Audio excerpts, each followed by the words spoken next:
Hey everyone, it's Raghu, and I'm back with Ram Dass Here and Now.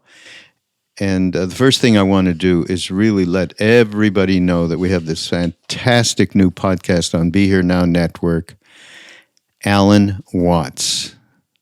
And it's just, it's kind of wonderful because they were such good friends back in the day. And we had that. I hope some of you have heard it. If you haven't, go back and listen on Ram Dass Here and Now we put together a podcast of Alan and Ram Dass around themes, common themes, and each of them talking about them. And from their perspective, it's really fascinating. Incredible stuff. So anyhow, we made this deal with Mark Watts. Mark is Alan's son, did a bunch of the recording back in the day for his dad, and he and I got together with other people from Foundation, and now you have, finally, it's up there now while you're listening. When you get through listening to this podcast, go check out Being in the Way, Alan Watts. And boy, do I love that name, Being in the Way. Really proud of it, so check it out. This talk from Ram Dass is, I'm not sure if he named it this or one of us named it this, I can't tell. Giving space to the universe. And certainly that is, it's got quite a progression in terms of what he was talking about, what he talks about in the beginning, all the way to the end.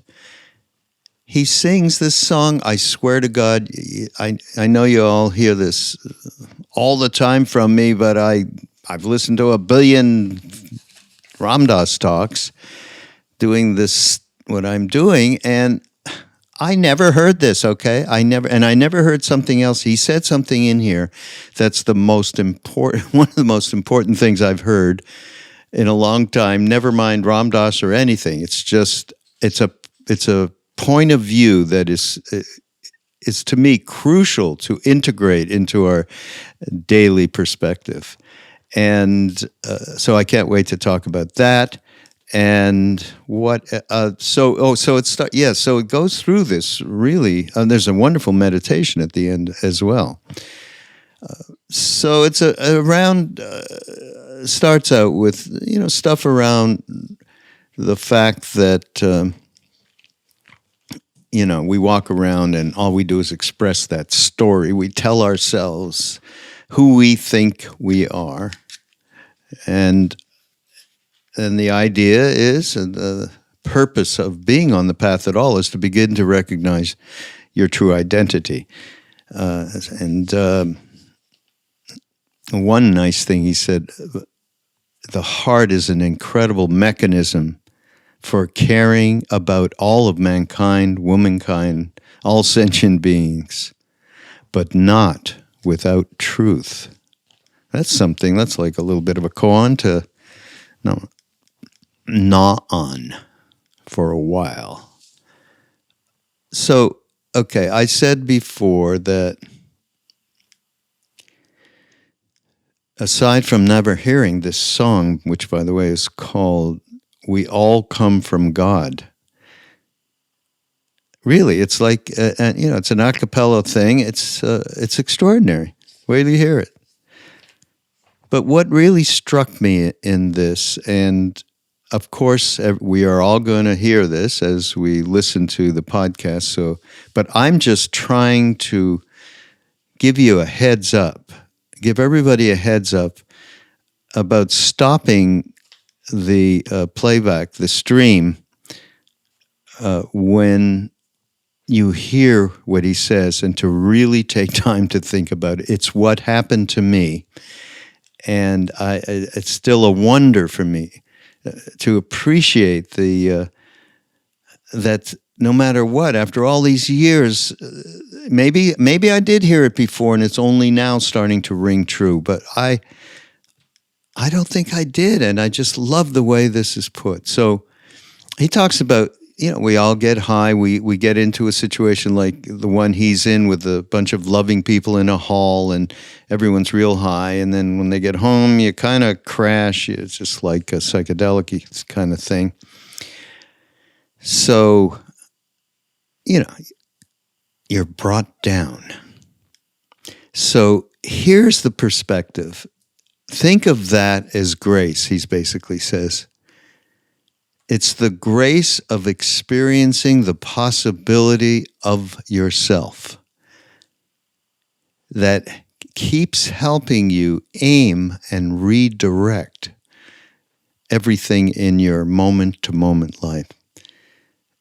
And when you talk about the possibility, don't you love that? I mean, the grace, so all the stuff, and what is the stuff that brings us down, of course, is clinging and desires and fear and unworthiness and self-pity and jealousy and anger. That's just a short list. So that's how about looking at that in the way of grace, which is what Ram Dass did, of course, with his stroke and what happened to him emotionally. So the grace of experiencing the possibility of yourself. It's anyhow, I love it. The things you bring you down.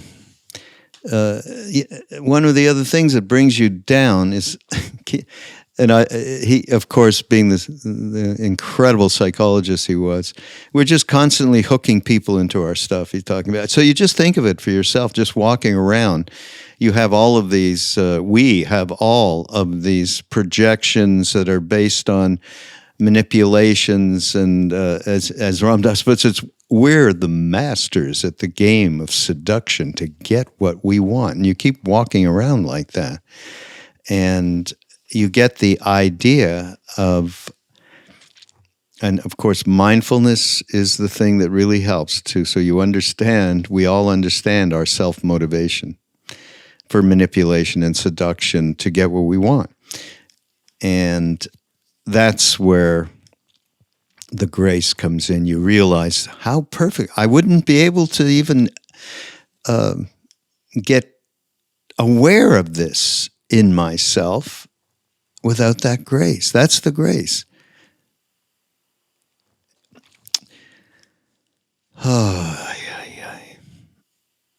Well, and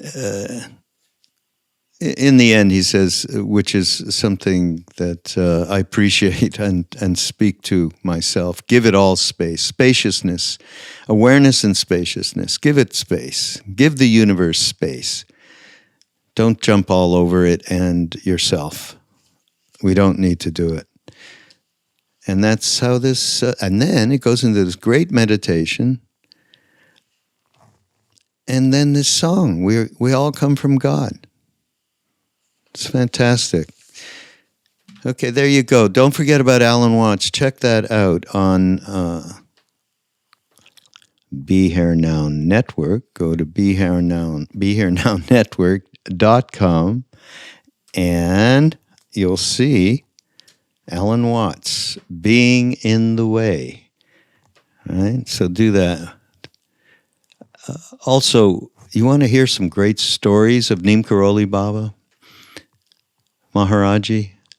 That's coming up too. I think it will be a few days after you hear this. You'll be able to go to the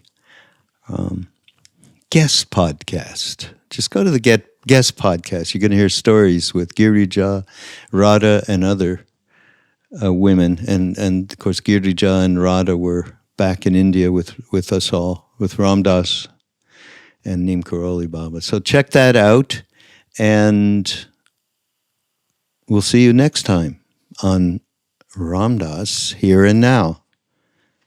Ram Ram.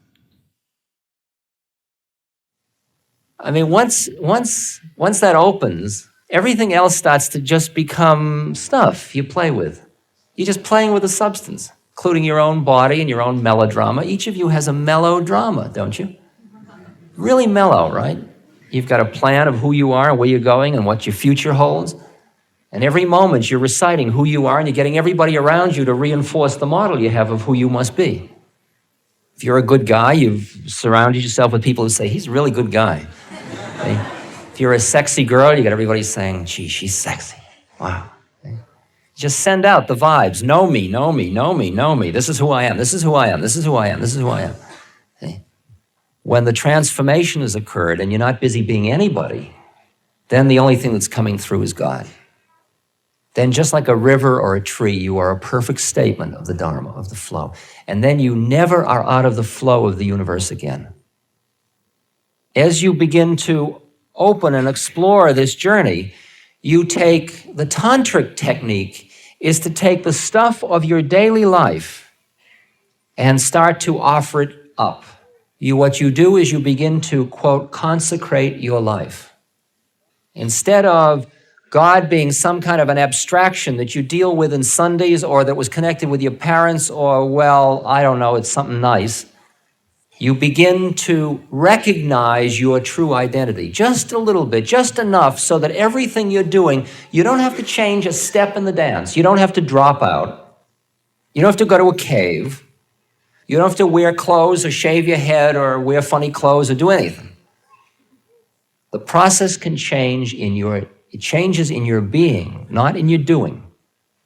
And as your being changes, your doing will change, but it will change very subtly. So that you might drive the same bus yesterday that you drive tomorrow, but tomorrow when you drive the bus, everybody that gets on the bus gets a certain vibrational space created by your being that allows them to touch a place in them that's just a little deeper. It's interesting about the word love. See, a lot of you deal with, am I in love with her? Am I in love with him? We used to be in love, but now we're not. And love, the concept of love. There's a way of looking at love to understand it a little better.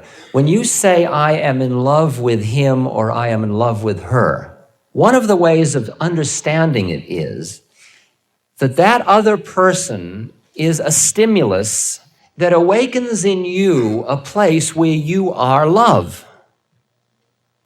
Because when you are around your beloved, the whole world starts to look different. There's a certain luminous quality that takes over in the universe when you're really in love. And you connect it to the person and you get hooked on the person. Because that person is your connection in the same way that a junkie has a heroin connection. It's your connection to the place in you where you are loved, because you don't know how to get there other than through that connection. And when two people are in love with each other, they are each other's connections into the place in themselves where they are loved.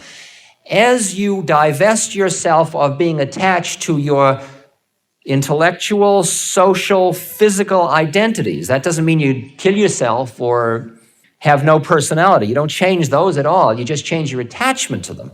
Not your involvement, but your attachment. As you get freer of them, so you see them as patterns and forms, more and more do you enter into the space within yourself that is love. At that point, it is no longer connected with needfulness in the sense of, I need a connection to the love, because you are love. And at that point, you start to experience that you are in love not only with the person you're supposed to be in love with, but with everybody else as well. Which at first, since you are used to, when you feel this intensity of love, doing something very dramatic about it, it leads to a tremendous number of social complications. Okay? I mean, you get on the bus, see, and you're walking down the bus, and you've already got a whole social scene, and you're just carrying your groceries home, and you look on the seat, and there's somebody sitting there, and they look in your eyes, and for one moment, because of this place, you connect with them in the place of love, and you are suddenly drunkenly in love. And to go to the point where you can be drunkenly in love and walk right by without missing a step, without even saying, hello, let alone, I want to marry you, or let's have dinner, or, you know. You don't have to do anything about it. You just begin to be in love with the universe. And you find that when you are in that love, then everything that brings you away from it, which are only your own attachments, become very visible and noticeable, and you keep offering them up to the mother. So you're loving everybody until somebody does something you don't approve of, and you judge them. And immediately the whole thing turns off, and you've gone out of the flow, and you don't feel the love. And then you say, there I was judging again. Here, Ma, you take the judgment. You can have the opinions and judgments around, available if you need them. If somebody comes up and says, what do you think of Vietnam?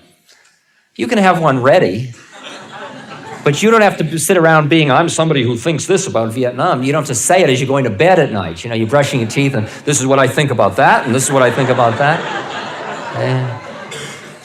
They're available if you needed them, but you don't have to spend all your time worrying about them. I mean, your intellect is an exquisite servant, tool, device to know God, but don't let it rule your whole ship. Your heart is an incredible mechanism for caring about all of mankind and womankind and childkind and all sentient beings. But without truth, it runs rampant and it destroys as much as it helps. And when you have tuned to the place in you where you are love, then everywhere you go, you're just like a light that goes around. You're just sending out stuff. And then everybody that is ready looks at you and they experience the place in them. It's like an instrument, a musical instrument that has a resonance, a harmonic resonance. You resonate with the place in the person where they are loved. I'll meet somebody and they'll look at me, and at first they go through all of their paranoia. They'll look and they'll say, oh, what a weird looking guy. See? And then they'll say, he's looking back at me, what does he want? And then they'll run through all their thoughts. Does he want my body? Does he want my mind? Does he want my money? Does he want something? And they keep running through, but there's nothing that happens because I don't want it.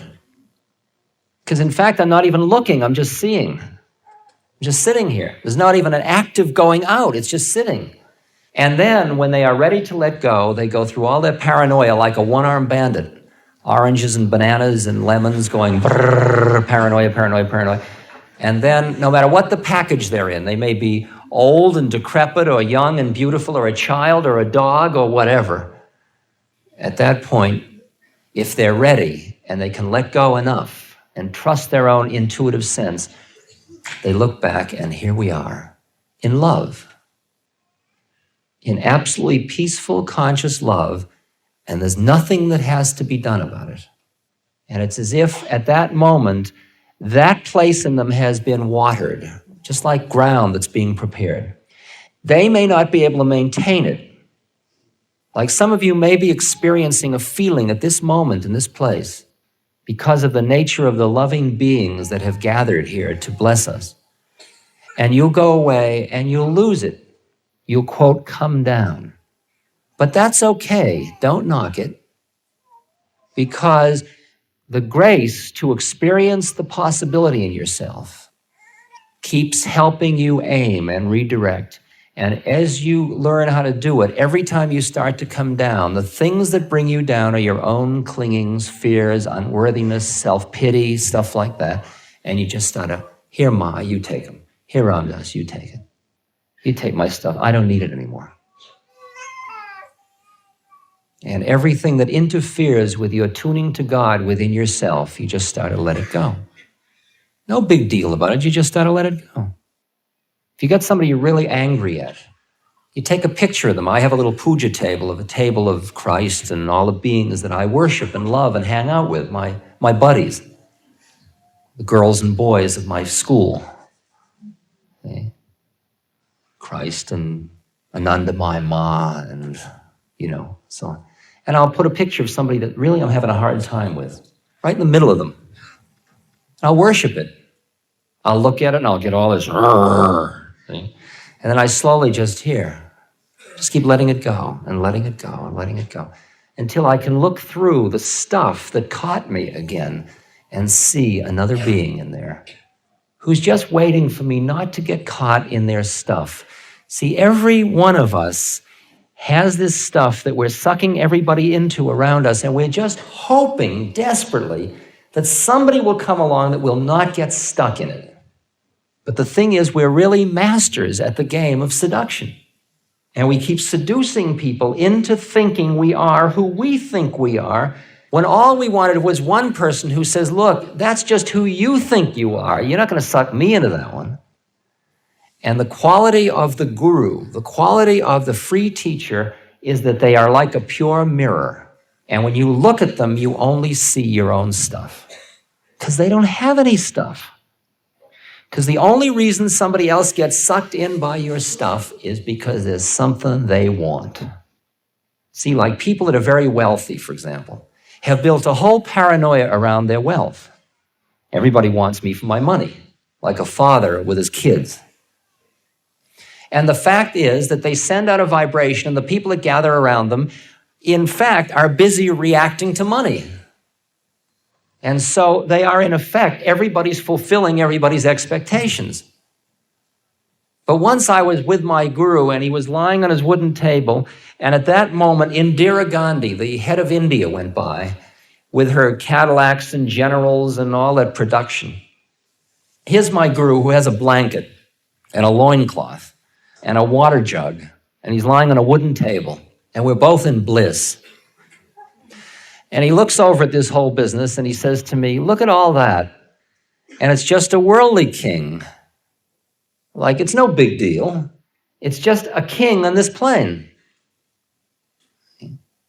And then, as if to deal with my power trippingness, he said, you know, there was a king that asked two fakirs, two holy men with powers, to come before him. And they refused to come. And they said to him, when you can get an ant and an elephant to come and bow down to you, you know, and sing to you, we'll come. Because they could do it. So they had these other powers. And so the king came and bowed down to them. But all powers are still just trippy stuff. But after that, when I would look at people like Richard Nixon, I would just see like tin soldiers. I'd see people caught completely in the web of power. My fear was gone and my desire was gone. I didn't even want the stuff. And the true king is the king who is not attached to his power. That's the one that becomes the great statesman. See, we have so lost our connection to who we are, to the flow, to the harmony, that everything seems weird. Even getting it isn't quite right, what you get in stuff in life. And the only way you're going to feel at home ever again in this universe is when your soul acknowledges its true identity. It's the only time, only, there's no other way. There's nothing you can think of that's going to be enough. Nothing. Every fantasy you've ever had. My horror was that I had all these fantasies, and now I'm getting them all, but I don't want them. But I created the vibration that makes them happen. So now here I am, and I'm famous. Isn't that far out? People come and say, oh, that I had the chance to meet Ram Dass. And I'm sitting in here just looking at souls. It's all empty show. It's all form. It's all passing dance. It's all passing show. Okay? But there were 10 years ago when I was sitting saying, how can I get famous? Okay? And at that time, had I been famous, I would have been collecting it. Oh, you're really pleased to meet me? Oh, that's wonderful. Oh, how pleased are you to meet me? Oh, come on. And I walk where people would be most pleased, see? I look for the rushes all the time. Okay? But we are very fortunate because of the exquisiteness of technology, the visibility of all of the trips of life are immediate and direct and obvious. So many of us have gone through the entire Beatles trip with the Beatles. See? And we're really now Paul McCartney living out in the country with his old lady and his kids. And we're George Harrison trying to do a spiritual trip, a little too heavy-handed. See? And we're Ringo, still lost in being Ringo. See? Or like I hang out with the Grateful Dead and Jerry Garcia. Jerry's a beautiful guy. The incredible amount of fame and visibility. I remember them when they didn't have enough money to eat back in the Haight-Ashbury in the 60s. And now, like, Jerry Garcia is an institution among a certain generation. And all Jerry wants to do is hang out at his house and play his guitar. And he's as close as I've ever seen to a total monastic. He's a monk. He comes into that harmony only through his guitar. Even his wife says it's hard to be with him because he just wants to play the guitar. He's got his connection. And I said to Jerry, when you don't need your guitar, then your music will be God's music. Until then, it's still your music. Because when I talk to you, my mind is empty. I don't have a thing to say to you. Isn't it far out? I've been talking for hours. Okay. I'm just sitting here, just like you are. One of us is the mouthpiece, and others are the earpieces. And we're having this dialogue with ourselves. And it's just pouring through. It's just stuff. It's just... Right? And when you really recognize what the game is, see, you will realize that all these words were merely to keep your intellect cooled out while something else was happening. This is a super hype.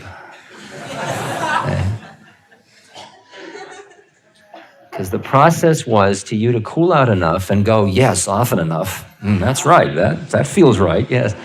To finally open just a little bit so you could experience a deeper level of your own being.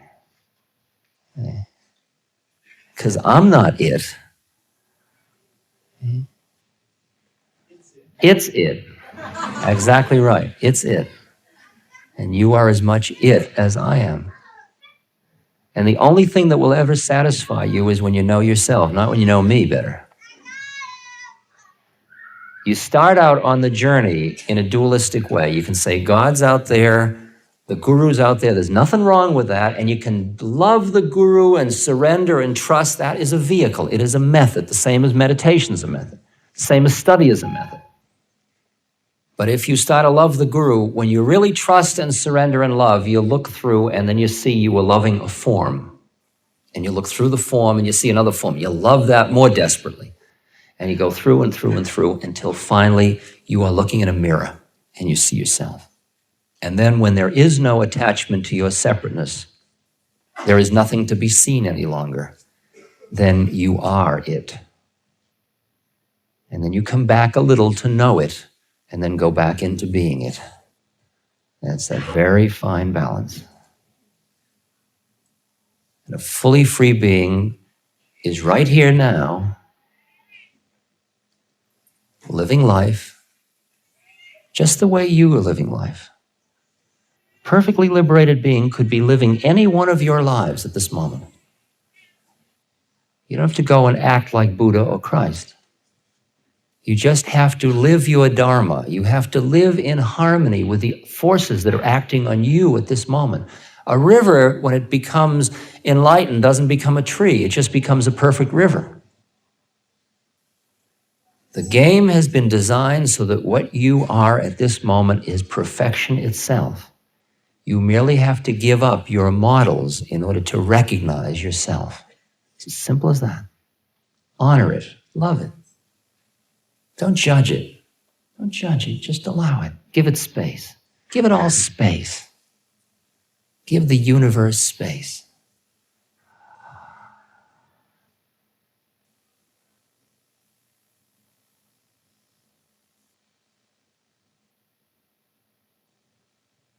Who would have ever thought that we could sit together, this many of us, in this silence, and give ourselves that space?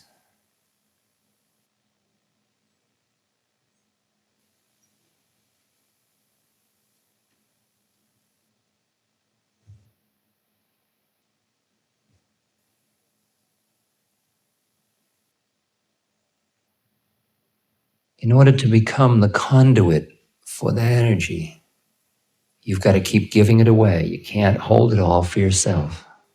So we'll start right now, because we've been very blessed just to be able to be together and share this kind of consciousness.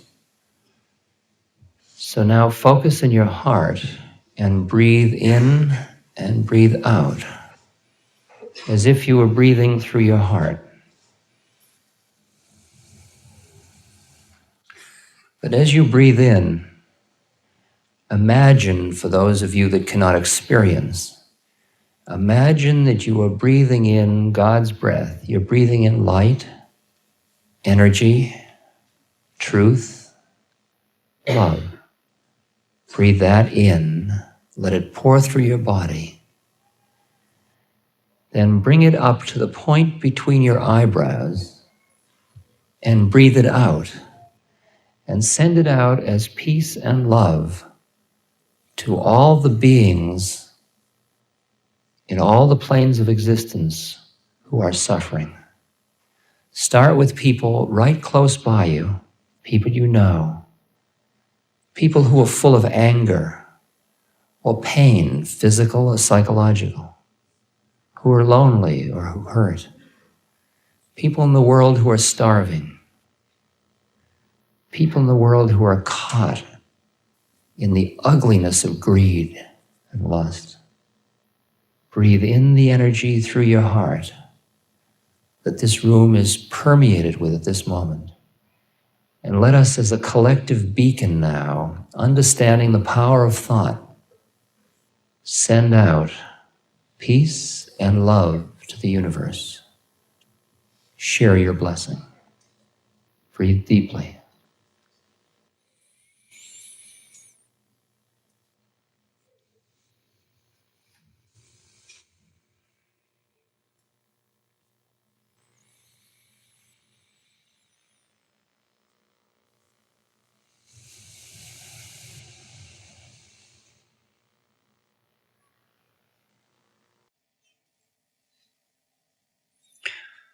We all come from God, and unto Him we shall return. We all come from God, and unto Him we shall return. We all come from God, and unto Him we shall return. We all come from God, and unto Him we shall return. We all come from God, and unto Him we shall return.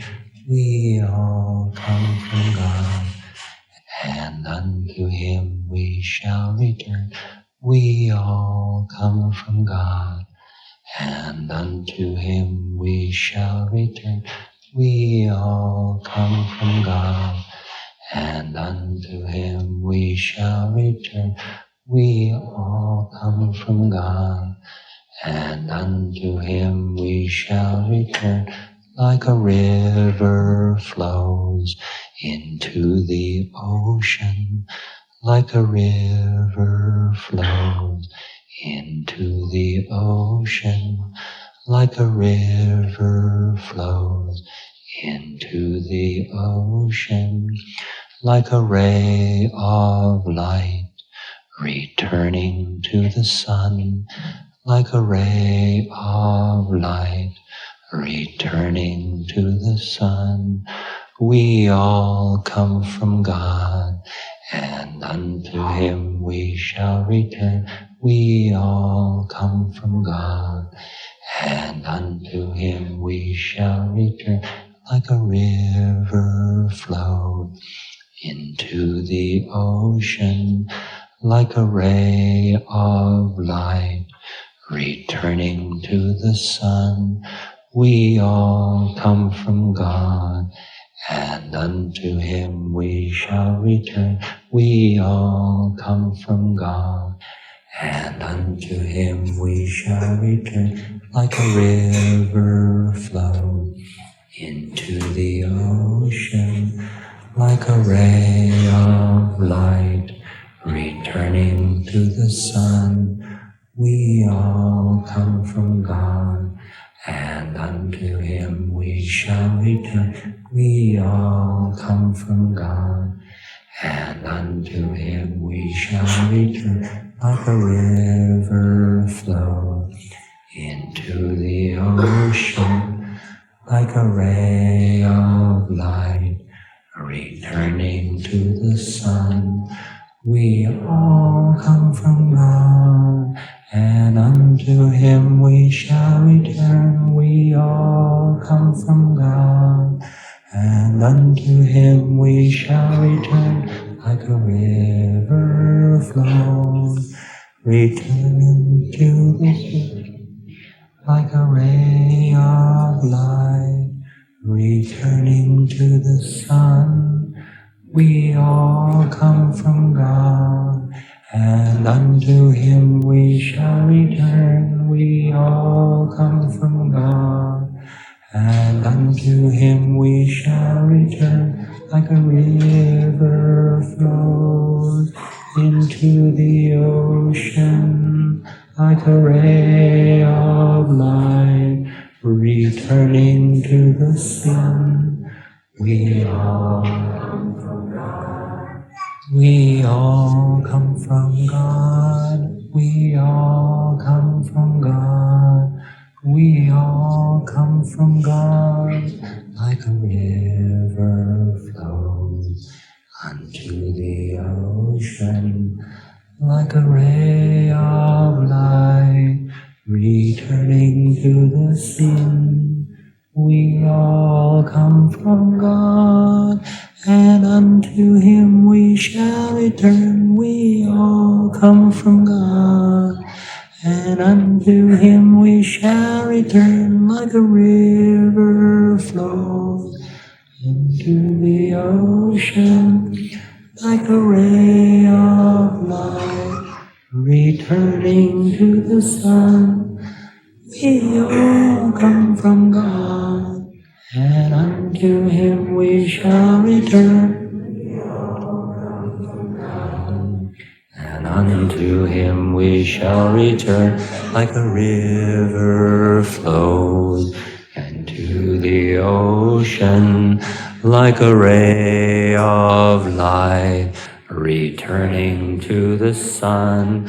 We all come from God, and unto Him we shall return. We all come from God, and unto Him we shall return. Like a ray of light, returning to the sun.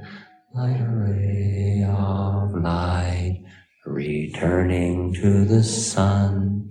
We all come from God, and unto Him we shall return. We all come from God, and unto Him we shall return. We all come from God, and unto Him we shall return.